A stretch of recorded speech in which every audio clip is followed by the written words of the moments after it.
ataupun korang kena betul-betul kewangan tu boleh sustain untuk setahun.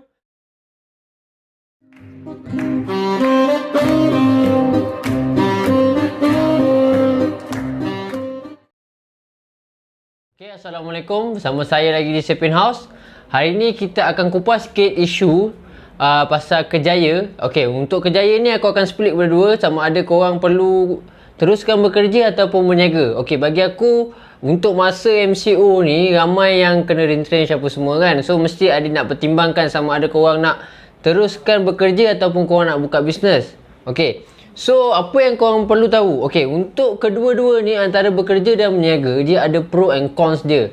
And tak ada satu pun yang lebih sempurna antara satu sama lain. Okay, aku akan cerita part bekerja dulu. Okay, untuk bekerja memang dia punya risiko tu agak rendah.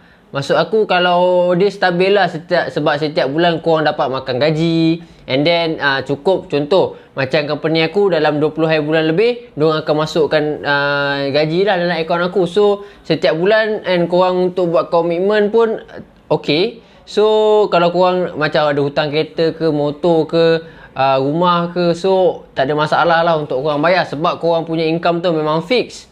Tapi untuk bekerja ni juga dia ada risiko sikit lah. Maksud aku risiko dia, okay, contoh kalau kau tengok masa MCO sekarang ataupun pasca COVID-19 sekarang, pengangguran kita hampir kepada 5%. And boleh mencecah, ada satu ramalan yang mengatakan pengangguran ni boleh cecah sampai 2 juta orang yang akan menganggur di Malaysia. Okey, tapi kita tak tahulah sama ada ramalan tu tepat ataupun tidak. Itu just diorang punya pengiraan kasar. Okey, untuk bekerja ni bagi aku apa yang perlu masa kita bekerja, satu kita mesti committed, satu mesti disiplin. Sebab apa? Setiap sen gaji yang kita dapat mesti berkat. Okey, sebagai seorang Islam, kita kena faham yang konsep keberkatan tu ada pada setiap sen yang korang dapat. Contoh, kalau korang kerja penat and then korang memang kerja, contohlah gaji korang 2,000 and then korang kerja macam gaji 2,000 and korang buat apa yang company korang suruh apa semua yang tidak melanggar peraturan agama. So bagi aku untuk gaji tu aku rasa akan ada keberkatan. Korang akan rasa keberkatan tu. Tetapi kalau korang kerja dapat gaji 2,000 tapi kerja macam gaji 900, korang mungkin akan rasa sesak sikit sebab gaji tu tak cukup, sebab kemungkinan keberkatan tu tak ada dekat situ. Aku just cakap daripada apa yang aku dengar daripada ustaz-ustaz lah. And aku pun bukannya alim ulama' yang boleh kupas lebih lanjut pasal isu keberkatan ni. Itu yang aku nampak pada diri aku sebab aku pernah mengalami dua-dua situation tu. Bila aku kerja main-main and bila aku kerja selalu main handphone apa semua, aku tak fokus pada kerja aku rasa macam aku punya duit tu tak pernah cukup.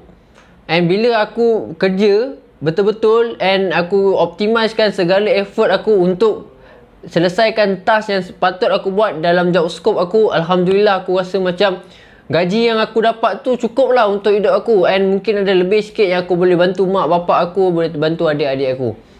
Okay, itu untuk part kerja. Untuk part meniaga pula, okay, meniaga ni bagi semua orang adalah high risk.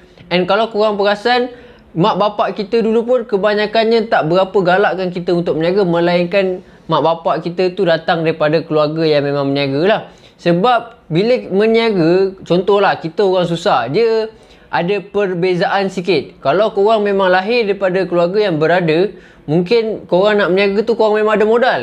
And mungkin kalau modal korang tu 20,000, parent korang keluarkan 20,000, andai kata rugi, masih ada backup lagi daripada family. Tetapi kalaulah orang yang datang pada keluarga yang susah, spend modal contohlah 1,000 pun.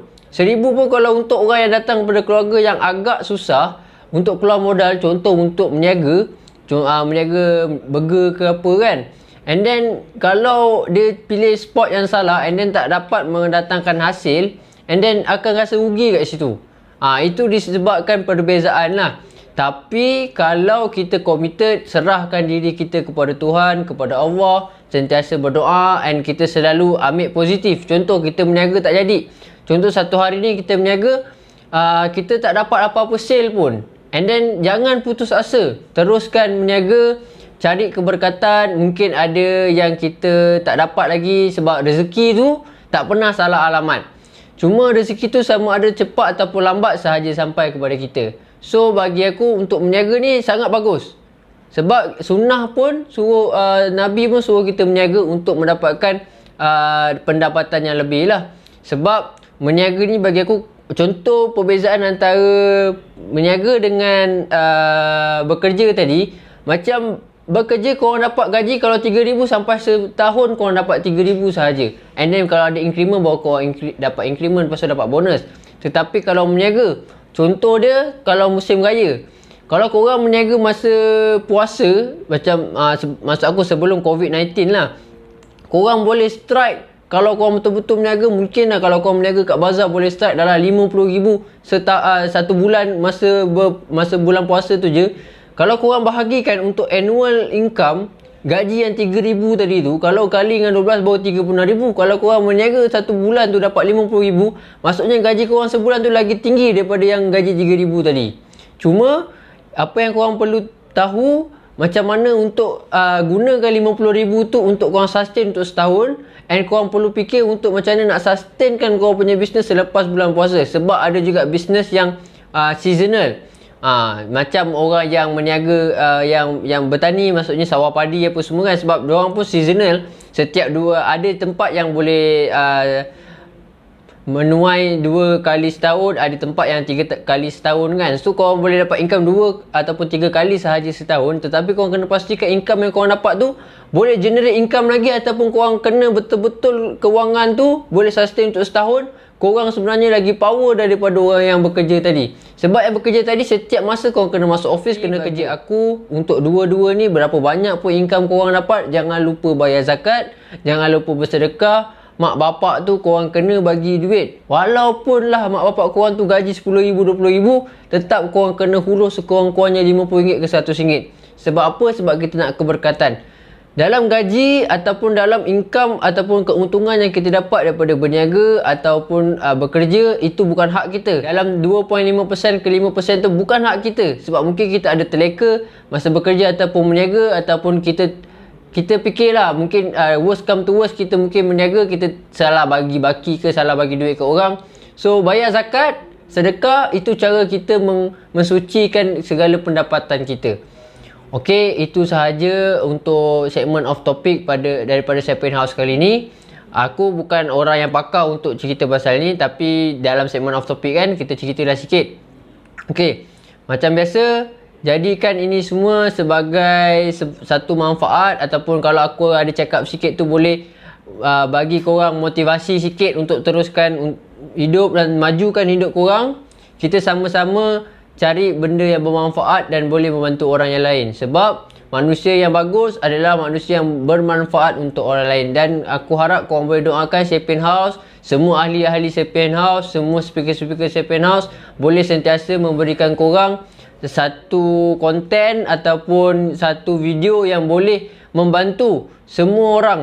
Maksudnya tak kira siapa sahaja yang boleh menyelesaikan masalah siapa, ataupun keraguan apa-apalah, peranti ke, maksud aku kewangan ke, kita punya kalau korang nak beli mainan pun, kita dah ada segmen baru sekarang, mainan ataupun action, figura action macam tu lah. Okey, itu sahaja daripada Second House kali ni. Ingat, biar mati berdiri jangan hidup melutut. Berjumpa kita di video akan datang. Assalamualaikum. Itu sahaja video untuk kali ini daripada Second House. Jangan lupa untuk saksikan video-video lain yang daripada Second House. So, kalau anda sukakan video tadi, jangan lupa untuk like, share dan komen video tu. And jangan lupa untuk subscribe, kerana subscribe itu gratis guys. Assalamualaikum.